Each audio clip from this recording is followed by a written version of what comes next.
신년 특집이니만큼 여러분들한테 킬러 아이템을 보여드리겠다. 그래서 선택한 녀석은 바로 독일 전차군단의 부활을 알린 명전차 레오파드 1입니다. 이름이 레오파드예요? 근데 찾아보면 레오파르트, 레오파드 많아요. 표범이란 뜻이거든요. 왜냐하면 독일 애들은 2차 대전 때부터 자기네가 좀 자신 있어하는 전차한테 맹수 이름을 붙였거든. 타이가, 판타 이랬잖아. 그래서 일단 그 한글 사전에서 찾아보니까 맞는 명칭은 레오파드래요. 그래서 오늘은 레오파드로 하겠습니다.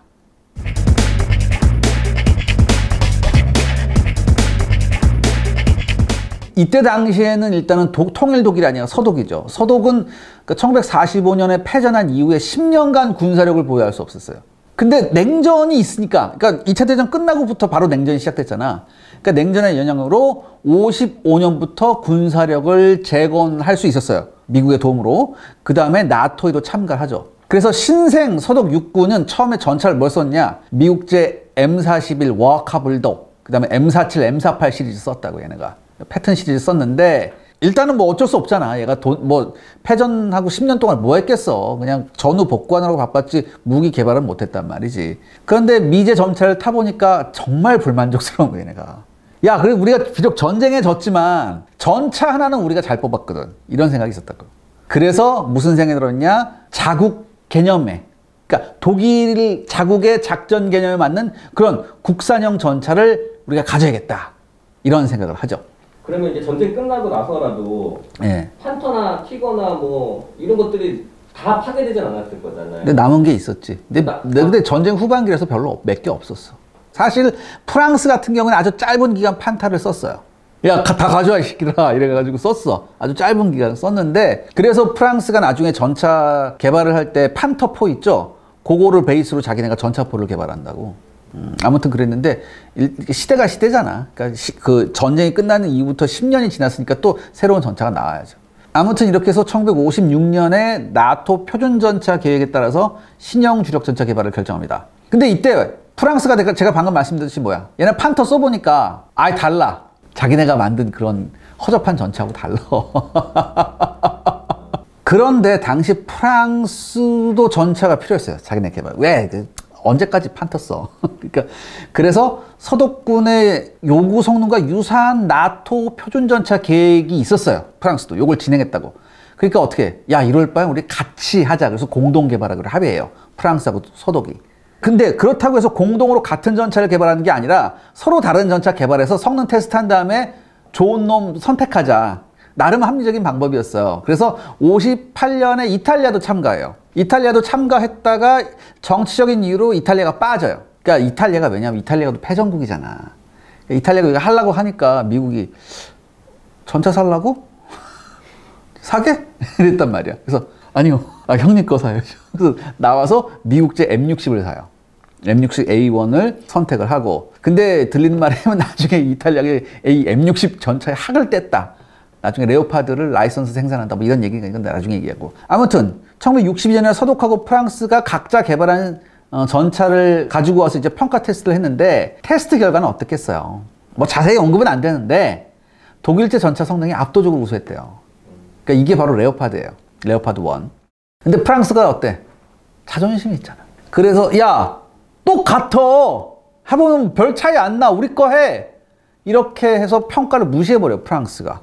그래서 그러려면 각자 하자 해서 프랑스는 AMX30, AMX30을 생산을 강행하고 독일 역시 이 신규 생산된 레오파드 1을 생산을 시작해요. 참고로 레오파드 1이라고 했는데 처음부터 1, 2 이런 게 아니야. 처음엔 당연히 레오파드 전차예요. 나중에 요거 후속 모델이 나오니까 레오파드 2 붙이면서 앞에 거에다 1 붙인 거예요. 자, 근데 이후에 프랑스가 어깃장을 놓으면서 자기 거 했잖아. 근데 이후에 결과를 보면요. 프랑스제 AMX30은 거의 수출을 못했어요, 유럽에. 하지만 레오파드 1 전차는요. 서유럽 대부분 국가가 도입을 해요. 뭐 벨기에, 덴마크, 그리스, 이탈리아, 네덜란드, 노르웨이, 터키, 심지어 호주, 브라질, 캐나다까지. 그리고 이렇게 되니까 본의 아니게 레오파드가 뭐가 돼요? 나토의 표준 전차가 된 거예요. 자, 그렇다면 전차니까 우선 중요한 게 공격력이 아닐까요? 네. 일단은 레오파드 1 전차의 사격 동체 장치는요. 차량용의 파노라마식 페리스코프, 이게 20배율짜리예요. 그러니까 6배율, 20배율 다 돼요. 그 다음에 포수용 16배율 TEM2A 스테레오식 거리 측정기. 그 다음에 8배율의 TZF-1A 조준 망원경. 이게 8배율짜리. 이렇게 구성이 되어 있어요. 여기 TEM2A 스테레오식 거리 측정기 빨간색 원으로 해놨고요. 그 다음에 다음 사진 보시면 페리스코프는 빨간색, 그 다음에 조준 망원경은 파란색으로 제가 표시를 해놨습니다. 그러니까 거리 측정기 같은 경우에는 4,000m까지 측정이 가능합니다. 그래서 기계적으로 주포하고 연동이 돼요. 그 다음에 야간 전투용으로는 적외선 서치라이트 있죠? 적외선하고 백색과 같이 나오는 서치라이트. 요거로 포 방패 위에 탑재하죠. 아주 표준적이에요. 그러니까 전체적으로 2차 대전 말기 사격 통제 장치의 발달형을 여기다 이제 갖다 놓은 거예요. 근데 이게 포구 안정 장치가 없어요. 그러니까 당연히 뭐야? 기동간 사격은 안 돼요. 기동하면서 쏠 수는 있는데 명중은 보장을 못 한다는 얘기지. 그래서 뭐야? 어떤 개념을 하냐? 주로 매복하고 숙련된 승조원을 통해서 장거리에서 적을 저지한다는 개념이에요. 그래서 사격 통제 장치가 이렇게 좀 여러 가지가 있어요. 이게 뭐냐면 2차 대전 때 독일군이 소련하고 전투해봤잖아. 막 물밀듯이 밀려오는 이 전차 웨이브에 전투 분석 해보니까 한 곳에 매복해서 와다닥닥 쏘는 게 그나마 낫더야. 그러니까 이때가 이거예요. 그 냉전하면은 일단은 그 동독하고 폴란드 쪽에 러시아가 몇만 대 단위로 전차를 배치했었거든. 이 나토군은 채 1만 대가 안 됐어요. 요거 깔아놓은 게. 그러니까 어쩔 수 없었죠. 그 다음에 가장 중요한 주포는요, 독일 라인메탈사의 105mm하고 영국의 105mm L7A1을 비교했어요. 그런데 독일이니까 라인메탈 거 해야 될 것 같죠? 아니야. 얘네가 해보니까 테스트 해보니까 영국제가 나왔어. 그래서 105mm 영국제 L7A1의 개량형인 L7A3 강선포를 채용합니다. 그래서 표준적인 당시의 그 포탄 탑재량이 APDS탄 31발, HSH탄 26발, 연막탄 3발을 기본으로 탑재해요. APDS탄이라는 거는 이게 이제 분리철갑탄이에요. 탄두에다가 이탈피를 씌운 거야. 앞에 뾰족하고 이게 그러니까 탄피가 쌓여 있잖아. 그러니까 포에서 빵 쏘면 이 이탈피 덕분에 포신 내에서 이제 폭발하는 폭발 압력이 손실 없이 그대로 받을 수 있어요. 이 포탄이. 그래서 압력을 받아서 포구에서 딱 나가는 그 순간 이 껍데기가 탁 벗어나죠. 그러니까 온전한 그때부터는 관통자만 날아가는 거지. 그래서 가벼운 관통자만 날아가니까 탄속이 빨라져요. 그래서 그 관통자가 무게가 줄었지만 오히려 운동 에너지가 늘어서 기존의 철갑탄에 비해서 관통력이 상승해요. 예전에 철갑탄은 뭐야? 이만한 거 그냥 썼거든. 근데 그럴 필요까지는 없다. 무식하게 큰 거 쓸 필요 없다. 뭐 이렇게. 근데 이게 사용 방식이 장거리 목표에 대해서 정확도가 아주 우수해요, 요게. 근데 그렇다면 근거리에서 뭘 쓰냐? 근거리나 혹은 아주 근거리나 혹은 경량 장갑차에다 이거 쓰면은 좀 아깝거든. 그래서 여기에서는 폭발 효과를 발휘하는 HSH탄이라는 걸 써요. 이 HSH탄은 장갑 두께에 무관하게 충분한 파괴력이 있어요. 그래서 아주 잘 썼는데, 근데 이게 사실 단순한 폭약 덩어리로 만들어진 게 포탄이거든요. 그렇다면 왜 HSH탄이 쓰였느냐, 여러분들. 대전 이후로 나왔던 대부분의 전차 장갑이 이때는 뭐야? 주조 장갑이었다고. 틀에다 쇳물 부어서 만드는 장갑이었단 말이야. 근데 HESH탄 같은 경우는 이 주조 장갑의 효과가 컸어요. 딱 맞으면 장갑 내부가 이렇게 박리된다고 그러죠. 이게 떨어져 나와요. 이게 쉽게 말해서 홉킨스 효과라는 건데, 아, 오늘 이상한 거 많이 나온다. 이 홉킨스 효과라는 게 뭐냐? 아주 쉽게 설명해 드릴게요. 폭약이 폭발하잖아요. 그럼 폭약이 폭발하면 뭐가 있어요? 진동이나 뭐 웨이브, 응력파 같은 게 있어요. 쉽게 말해서 응력파. 이 응력파가 전파되는 형상이에요. 근데 주조체 장갑에 HSH탄이 딱 맞으면 이 홉킨스 효과가 나면서 주조 장갑 안쪽에 있는 장갑 이게 박리되는 거예요. 그거 떨어져 나온 거야 막. 그러면서 안에 있는 애들이 다 맞아 죽는 거지. 근데 현재 이르러서는 HSH탄이 무용지물이에요. 왜? 요즘 전차들은 뭐야? 대부분 공간 장갑이나 복합 장갑이거든. 여기에는 그 홉킨스 효과가 별로 효과가 없어요. 그래서 걸프전을 끝으로 현재는 HSH탄이 사용되지 않고 대신 뭐야? 히트탄의 발전형이 많이 쓰이죠. 그러면 이번에는 방어력. 네, 방어력 한번 보겠습니다. 레오파드 1 전차는요, 다른 2세대 전차와 마찬가지로 주조체였어요, 처음에. 그러니까 주조체 포탑하고 용접한 차체 구조예요. 그러니까 포탑 전면, 측면, 후면은 모두 60mm, 포방패 부분이 52mm 이렇게 돼 있어요. 근데 이게 어느 정도냐, 당시에 프랑스제 아멕스 30 전차를 제외하면 동시기 전차에 비해서도 방어력이 가장 떨어지는 수준이에요. 그러니까 차체도요, 전면 하부가 50도에 70mm, 전면 상부가 60도에 70mm, 그 다음에 측면 상부 40도에 45mm, 하부가 90도에 35mm의 아변 강판을 했어요. 그렇다면 도대체 왜 이렇게 취약하게 했을까? 장갑 두께를.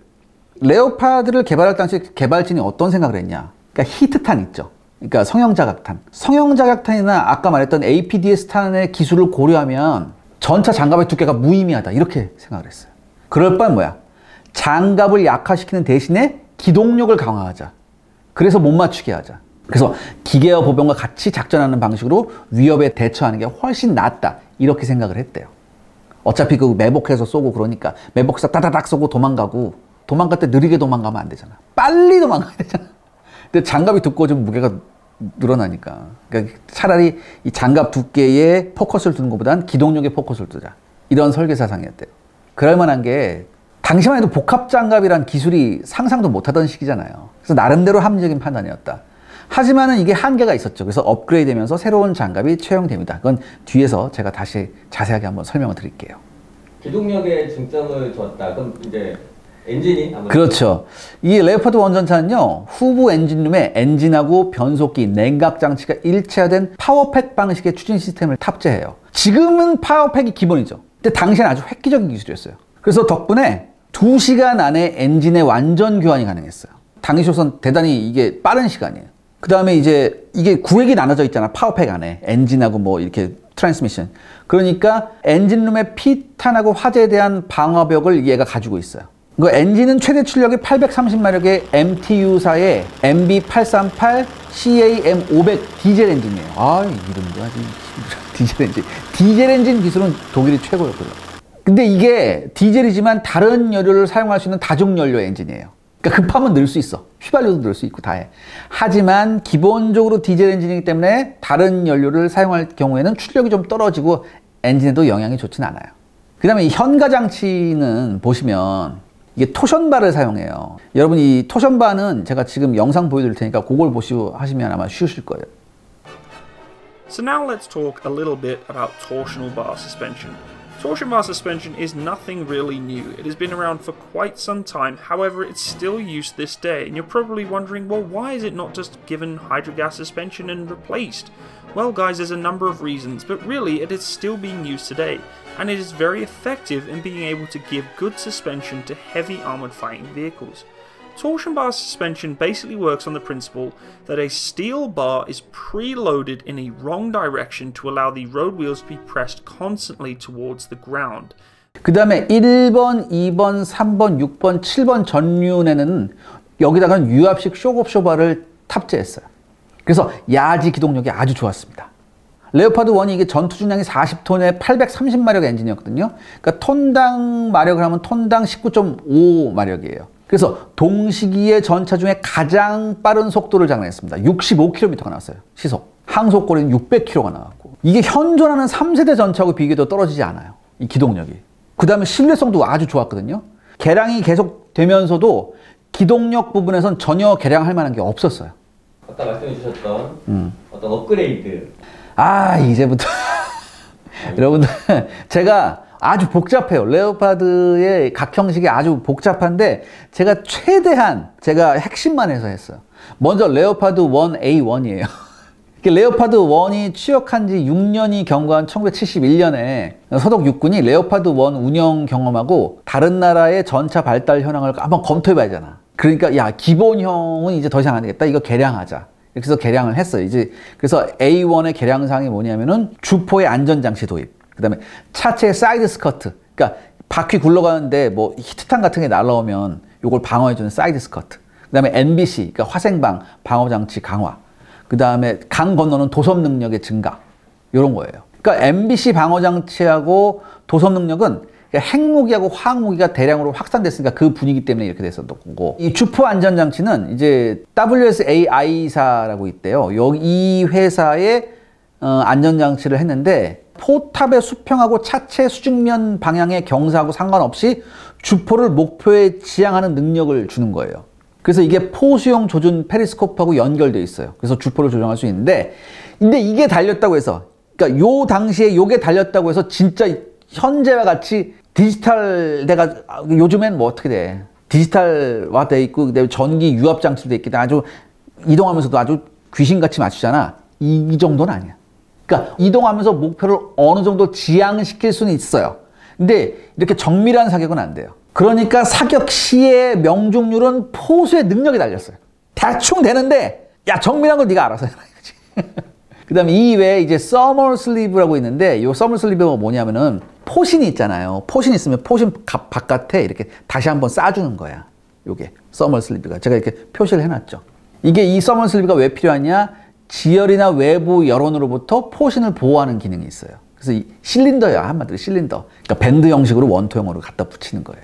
그 다음에 A1에서 끝나면 좋은데 A1이 또 있다?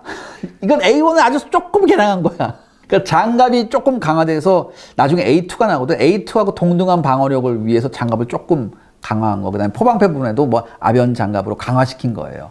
그러면 더 강화된 A2는? A2는 A1을 개량한 중기형이에요. 그러니까 60년대 말부터 발전한 새로운 기술을 적용을 했대요. 그래서 포탑 장갑의 강화, 그 다음에 주포 및 포탑 안전장치를 조금 더 개량된 걸로 도입했고, 근데 처음에 이게 도섭 능력이 도하 수심이 1.2m밖에 안 됐거든. 이걸 2배로 늘렸어요. 그래서 2.25m로 증가했고, 그 다음에 캐터필러도 신형으로 하고 견인 로프 같은 거를 좀 더 길게 했대. 그 다음에 포탑 장갑의 경우에는요, 전면과 측면이 20에서 10mm 정도 증가했어요. 그 다음에 이제 사이드 스커트가 예전엔 금속이었거든요. 근데 이걸 고무줄로 바꿨어요. 그 다음에 이제 만약에 도섭하다가 강 건너다가 갑자기 전체가 기동불능이 될 때도 있잖아. 이때 처음에 해보니까 이게 로프가 짧아서 잘 안 됐다. 그래서 아까 말씀드렸듯이 로프 길게 했대요. 그래서 이게 레오파드 1 A2 전차는 1972년에 232대가 생산돼서 서독 육군에 공급이 됩니다. 그 다음에 나온 게 뭐냐면 레오파드 1 A3예요. 이 정도에서 끝나면 좋은데 왜 또 A3가 나오냐.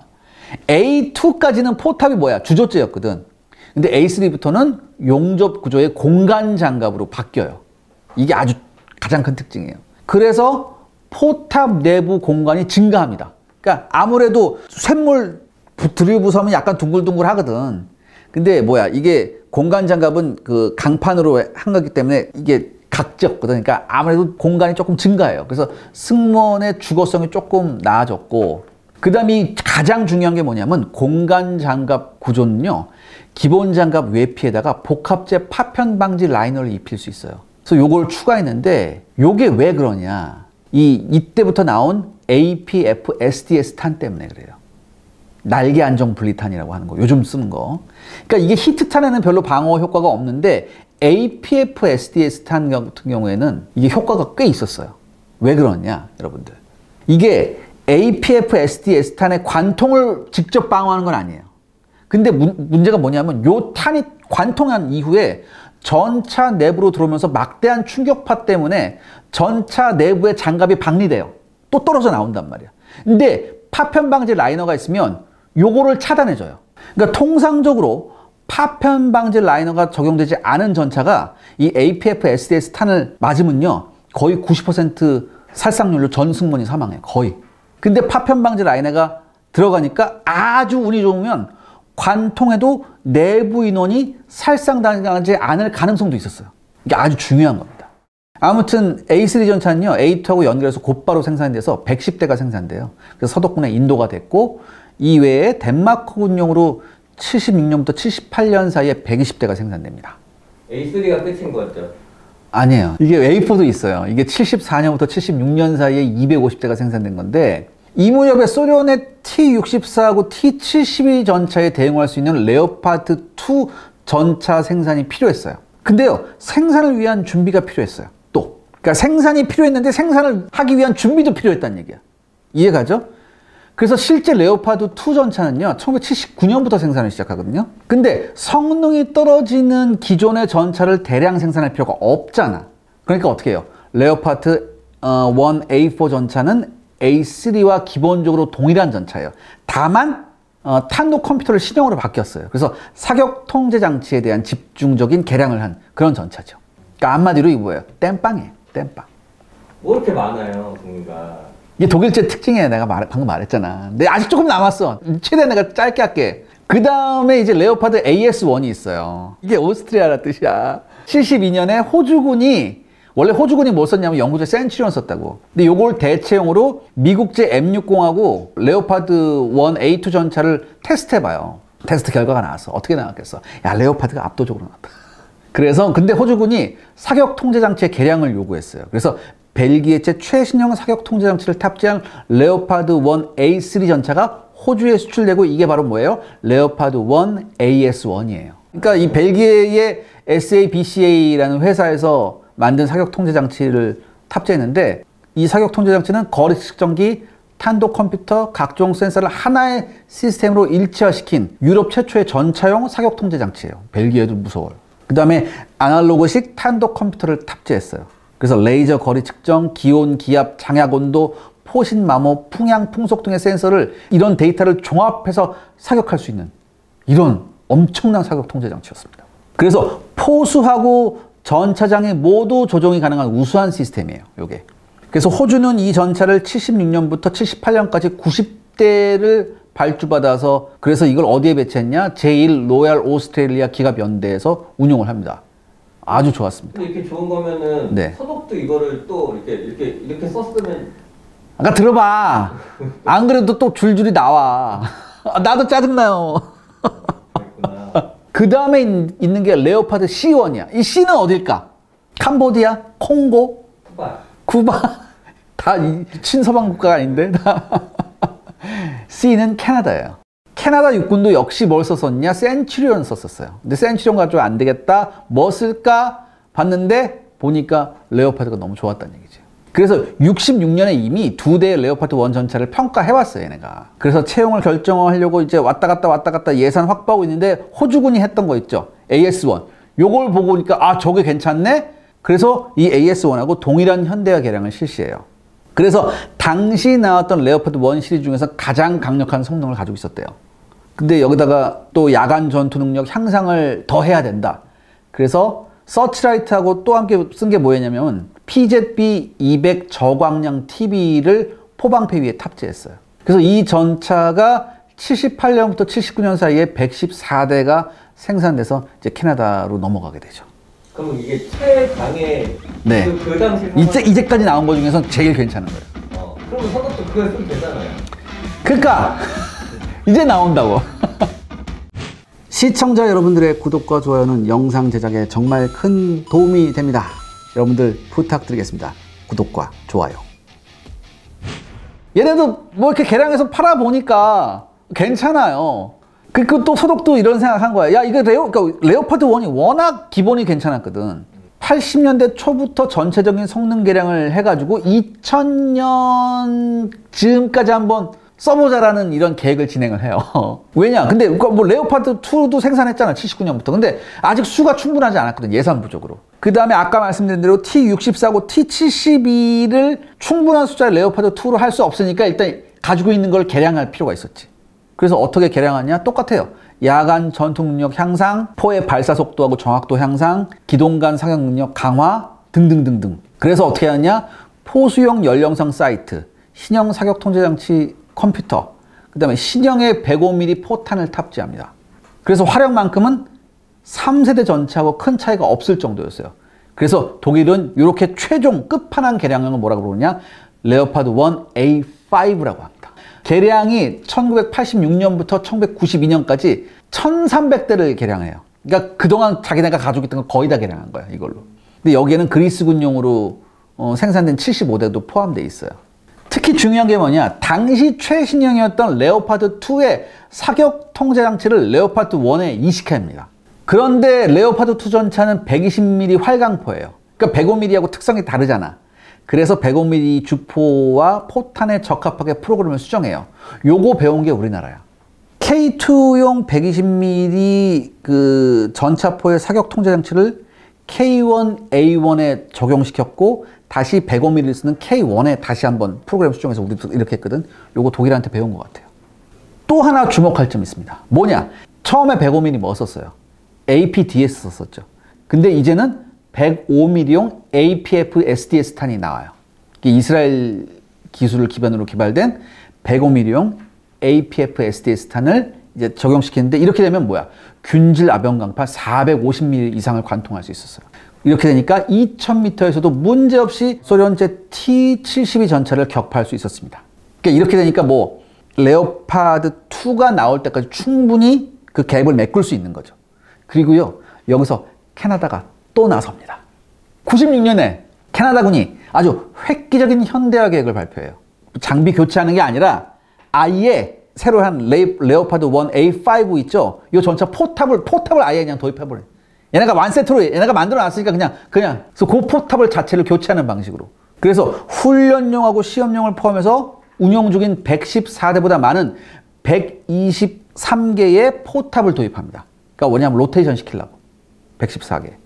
그래서 캐나다군은 레오파드 C2라고 이걸 명명을 하거든요. 처음에 C1이었잖아. 그래서 이 전차로 2001년까지 개량을 완료하고 2006년에 M1 에이브람스로 교체까지 사용합니다. 처음에는 2010년대까지 쓰려고 했는데 도저히 안 되겠나 봐.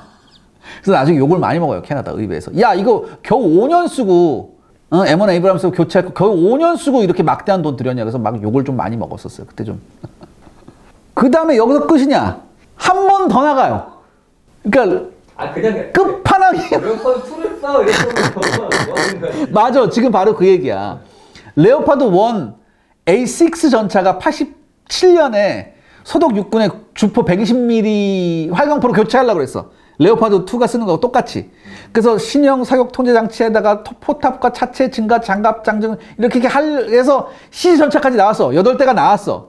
8대가 나와서 테스트를 했는데 하필 이때 냉전이 끝나버려요. 그러면서 냉전 끝나면서 뭐야? 레오파드 2 전차 생산 숫자가 줄어들어 봅니다. 그러니까 레오파드도 생산 숫자가 줄어드는데 레오파드 1에 개량하는데 비용을 투입하겠어요? 안 해버린다는 얘기죠. 그러니까 결국 사업 중지, 레오파드 1 A6는 없던 걸로. 안녕히 계세요, 여러분. 미국 같은 경우는 자국의 무기를 해외에 팔 때는 이렇게 다운그레이드를 시켜 팔잖아요. 네. 근데 얘네는 그런 건 없었나요? 그런 거 없어요. 오히려 막 올려. 얘네들은 뭐 필요해? 옵션 뭐 붙여줄까? 이런 식이에요. 왜냐하면 제가 아까 말씀드렸듯이 본의 아니게 레오파드 1이 뭐예요? 나토 표준 전차가 돼버렸잖아. 그런데 같은 유럽 국가에서 나토 표준 전차인데 다운그레이드 팔리겠어? 안 팔리지. 절대 안 팔리죠. 자, 개량을 엄청나게 많이 했잖아요. 네. 그러면 실전 기록이 엄청 많겠네요. 실전 기록이 생각보다 별로 없어요. 근데 제가 깨알같이 발굴했습니다. 여러분들 듣기 힘든 레오파드 1의 실전 기록을 살펴보겠습니다.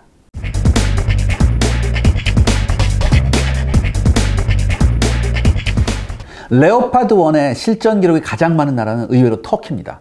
터키는요, 1970년대 후반부터 쿠르디스탄 무장단체, 일명 PKK라는 애들. 여러분, 모든 이슬람권이 이 쿠르드족 별로 안 좋아하는 거 아시죠?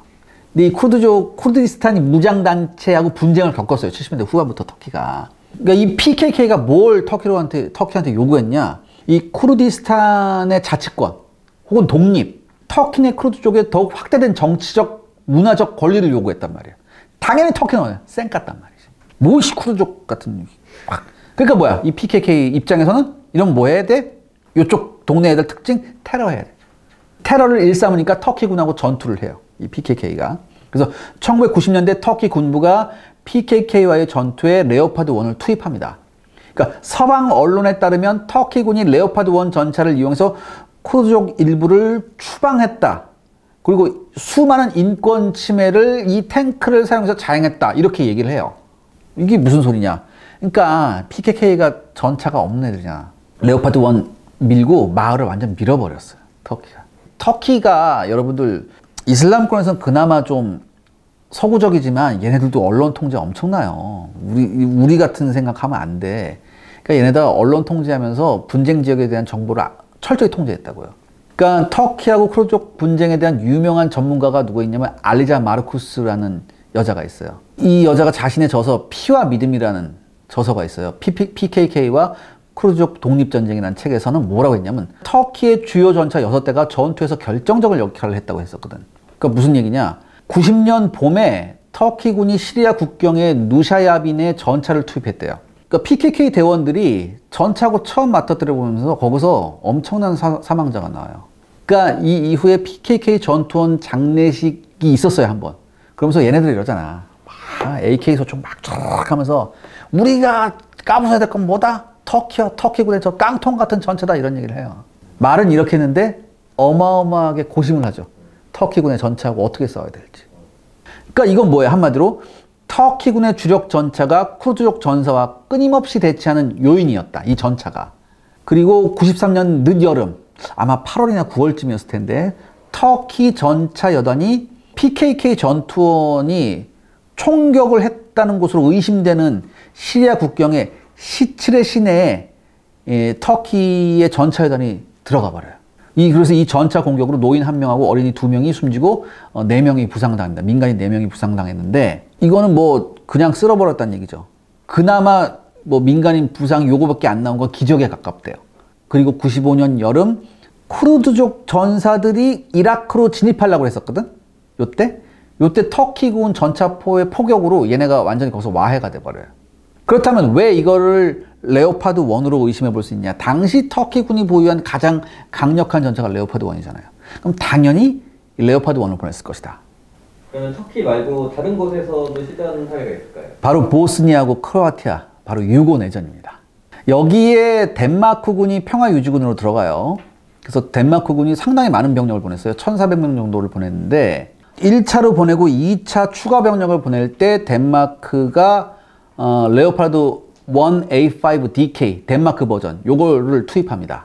그래서 덴마크군 레오파드 전차는 이게 흰색으로 도장을 했었거든요. 그래서 별명이 당시 눈표범이었대요. 요 유고 내전에서 이 세르비아 군하고 세르비아 민병 대축이 UN 감시 초소에다가 총격을 아주 빈번하게 했어요.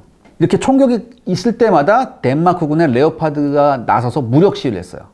근데 당시 초기만 하더라도 유엔군 교전 규칙이 까다로워서 좀처럼 효과적인 대응을 못했어요. 그런데 1994년 4월 4일이었습니다. 이 투줄라 북쪽 70km 지점 그라다 차츠, 이름도 힘들어. 여기에 덴마크군 전차가 갔어요. 왜냐? 스웨덴군 장갑차가 구호물자를 실은 호송차를 호위하고 있었거든. 그래서 스웨덴군 장갑차가 호위하고 있었고 스웨덴군 장갑차를 보호하기 위해서 레오파드 전차, 덴마크군 레오파드 전차 같이 갔다고. 그런데요, 이때 느닷없이 기관포하고 기관총 세례가 쏟아집니다. 그러니까 뭐야? 일단 얘들이 황급히 철수했어요. 다 황급히 철수했어요. 그래서 안전한 곳으로 철수한 다음에 덴마크군이 생각한 거지. 야, 우리 전차 있는데 우리가 왜 도망가? 다시 현장으로 와요. 딱 오니까 아직도 걔네들이 있는 거야. 그래서 이 덴마크군 이 레오파드가 어떻게 했냐? 일단 연막탄을 쏴요. 그래서 시야를 가려버려. 상대편. 근데 자기네가 가지고 있는 FCS 사격 통제 장치는 연막탄 뚫고 볼 수 있었거든. 신중하게 찾아요, 얘네가. 딱 찾다가 2340m 거리에서 세르비아 민병대 40mm 기관포를 발견해요. 거기서 여기다 2발을 갈긴다고. 그래서 작사를 내놔요. 유고내전에서 유엔군 전차의 최초의 사격이자 전과였습니다. 그 다음에 94년 4월 29일에는 밀레방크에서 스웨덴군 감시 초소로 세르비아군이 기관포하고 로켓 공격을 감행합니다. 그래서 후방에 대기하고 있던 7대의 레오파드 전차가 다시 한번 무력 시위를 나가요. 근데요, 이게 무슨 일입니까? 덴마크군 전차가 도착하자마자 더 많은 세르비아군하고 민병대가 공격을 시작해요. 심지어 대전차 로켓까지 발사합니다. 4발의 대전차 미사일이 날라왔어요. 그런데 레오파드가 기동성이 좋다고 그랬잖아요. 이를 사전에 감지하고 신속한 기동으로 회피해요. 그 다음에 레오파드가 찾기 시작하는 거예요. FCS로. 아니나 다를까. 4200m 거리에 있는 언덕 위에서 세르비아군 대전차포가 있는 걸 봤어요. 그러니까 여러분 생각해봐요. 언덕 위에 있잖아. 내려다볼 거 아니야. 그러면 훨씬 유리한 위치잖아요. 근데 2대의 덴마크군 전차가 언덕 위로 올라가는데 대전차포를 당연히 쏴 갈겼겠죠? 신속한 기장으로 피하면서 올라가는 거예요. 그러고선 벙커를 날려버렸어요. 영화인데요? 영화야. 이것을 여러분 생각해봐. 여러분 덴마크 하면 무슨 나라예요? 낙농어. 왠지 뭐 소 젖자고 막 이럴 것 같잖아. 꽃 팔고. 아니야. 여러분 서유럽은요 웬만한 나라는 자기 몫을 하여. 훈련 괜찮아요. 군의 규모가 작아서 그렇지 훈련 수준은 무시 못해요. 그 다음에 이 이후에 98년에 다시 한번 코소보에서 내전이 발발하잖아요. 이때도 레오파드가 투입됩니다. 그래서 덴마크하고 캐나다군이 각각 레오파드를 투입해요. 캐나다군은 레오파드 C1 전차를 가지고 왔는데 이 캐나다군의 목적이 뭐였냐? 이 안에 태스크포스 팀이 많았거든. 만약에 이 태스크포스 팀이 작전을 하다가 위기에 빠지면 가서 구해오는 역할이었어요. 캐나다군 전차부대의 역할이. 근데 99년 8월 22일이었습니다. 아주 여기서 어처구니 없는 일이 생깁니다. 이때는 러시아군도 같이 평화유지군으로 들어왔었거든요. 근데 내전의 당사자들이 아닌 러시아군하고 충돌이 있었어요.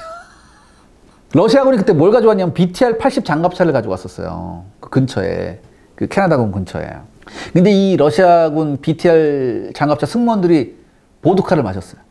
그러고선 보드카 마신 김에 어때? 야이씨, 저 옆에 뭐야? 캐나다 놈들이네? 전차 가져왔네? 야이씨, 이러면서 갑자기 BTR 장갑차를 타고 전속력으로 캐나다 병력을 향해 돌진했어요. 근데 안 그래도 기분이 싸했거든? 캐나다군 애들이? 기분이 싸했는데 그래서 다 시동 걸어놓고 있었다고. 근데 아니나 다를까? 러시아군 BTR 장갑차 전속력으로 오잖아. 바로 그때 캐나다군 레오파드가 주포를 딱 돌려. 애가 띡 섰어. 섰어요. 야! 서! 근데 음주운전 했잖아. 빠꾸를 못하고 있었거든요. 그래서 다른 러시아군들이 왔어요. 그래서 어떻게 했게?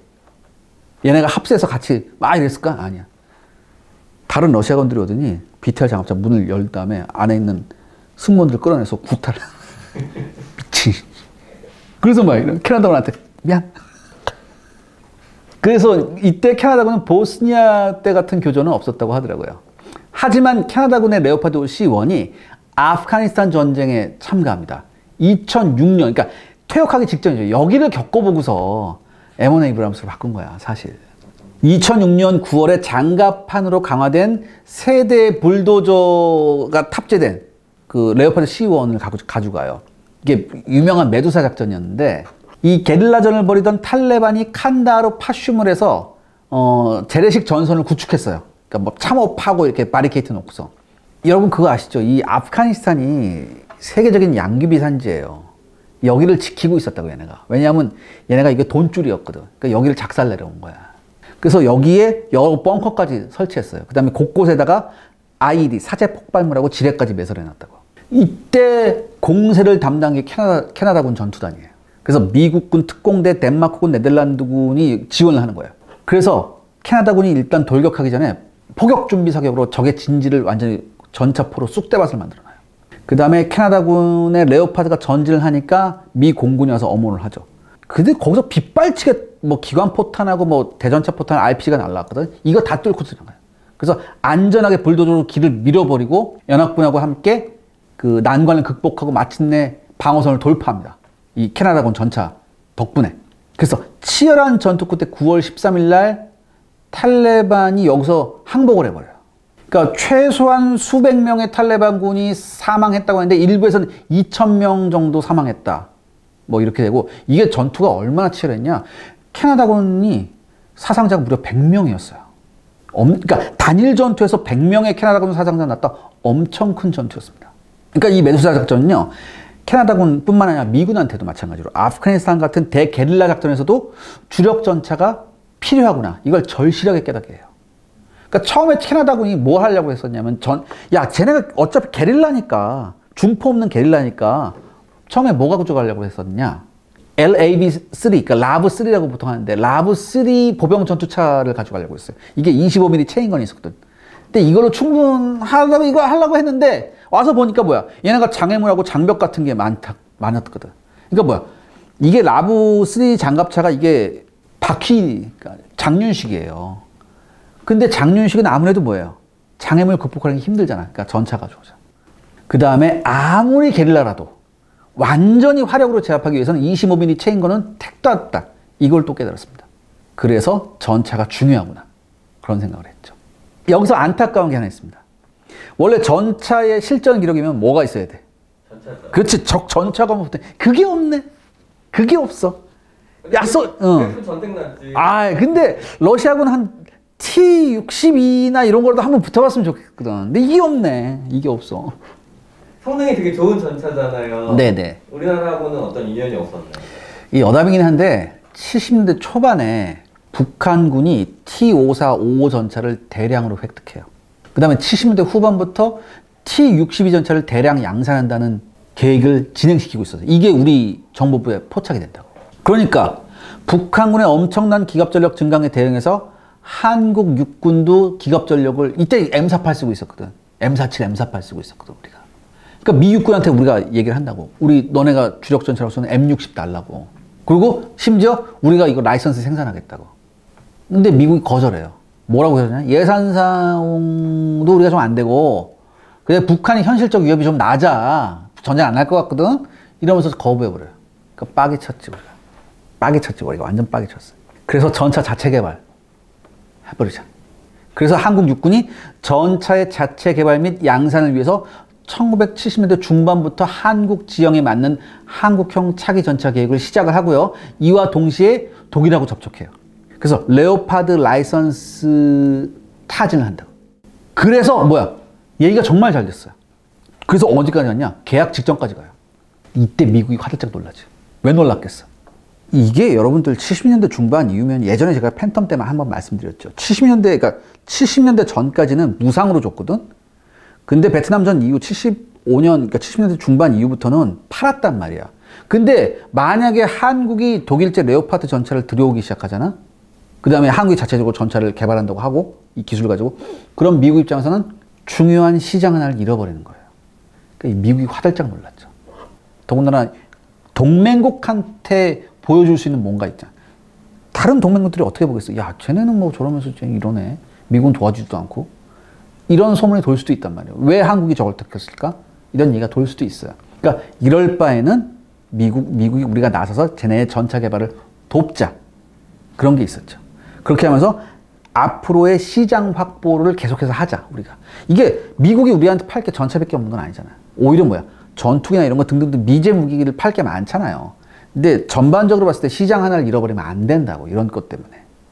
그래서 도장 찍으러 가는 사람 딱 붙잡니다. 야! 내가 언제 안 판다고 그랬어. 어? 더 좋은 거 준다는 거 잠깐 기다려. 프로모션 있다니까 잠깐 있어봐. 이러고 끌고 와요. 그래서 미국이 한국 신형 전차 개발에 적극 나서면서 이른바 락킷이라는 이런 사업을 하게 되죠. 그래서 요거 설계를 누가 담당했냐? 크라이슬러. 지금은 제너럴 다이나믹스죠. 그래서 탄생한 게 바로 뭐다? K1 전차예요. 근데 이게 신의 한 수였습니다. 만약에 미국이 M60 전차를 우리한테 팔았어. 그럼요, 까딱 잘못했으면요, 한국 육군요, 2000년대 초반까지 M60 전차를 굴려야 됐었다고. 이게 2.5세대, 3세대 전차가 아니거든. 이게 진짜 신의 한 수였단 말이지. K1은 3세대예요? K1은 3세대, 다 3세대인데, 저기 뭐야, 포 구경만 105mm. 근데 먹어줘요. 북한은 다 쓸어버릴 수 있어. 마지막으로 레오파드 1의 전체적인 평가를 한번 해보겠습니다. 레오파드 1 전차는요, 서독이 전후 최초로 개발한 전차입니다. 그래서 나토 표준 전차가 돼버렸죠. 사실 이 전차는 독일의 평원지대에서 기동전을 수행하기 위해서 기동력에 아주 많은 비중을 두고 개발한 전차예요. 그래서 워낙 엔진이 좋았으니까. 그래서 63년부터 79년까지 레오파드 1 전차가 자국용 수출용에서 한 3,841대, 그 다음에 이탈리아가 720대를 면허 생산해요. 그래서 모두 4,561대가 생산됐습니다. 이게 뭐냐? 그러니까 지금 서독은 누구 원조할 입장 아니잖아. 그러니까 전부 다 이거 뭐예요? 제값 받고 판 거야. 그러니까 제값 받고 판 전차 중에서 가장 많은 판매량이에요, 얘가. 현재 레오파드 1 전차는 3세대 전차인 레오파드 2 때문에 대부분 유럽에서는 퇴역했는데, 이게 이거야. 레오파드 1이 워낙 좋았으니까 레오파드 2 후계로 나온 거, 레오파드 1 샀던 나라들 레오파드 2도 사버렸다고. 캐나다도 살라고 했는데 미국이 그래서 에이브람스가 에이브람스가 뭐 좋았 뭐 그런 게 있었겠지. 그렇지만 여러분, 아직 레오파드 1이 끝난 건 아니에요. 여전히 터키에서 397대, 그리스에서 500대, 칠레에서 100대, 브라질에서 348대가 당당히 현역으로 굴려지고 있습니다. 한마디로 서방권 최고의 베스트셀러 전차가 바로 레오파드 1 전차라는 얘기죠. 자, 오늘 여러분 어떠셨습니까? 레오파드 1 전차 얘기를 해봤는데요. 즐거우셨는지 모르겠습니다. 이제 이거 다음에 이제 뭐 밀폭이나 뭐 클래식 무기고나 한 로또 돌고요. 다음번 무기고에 땐 제가 약속드렸던 F-16 전투기. 근데 그냥 F-16 얘기가 아니라 아주 잘 버무려서 제가 여러분들에게 전해드리겠습니다. 여러분 많은 기대해 주십시오. 감사합니다. 지금 세계에서 남아있는 레오파드 1 전차는 네. 레오파드 1A 그 다음 뭔가요? 몰라. 뭐 A3, 터키는 A3부터 썼고 뭐 그래. 아, 나도 몰라.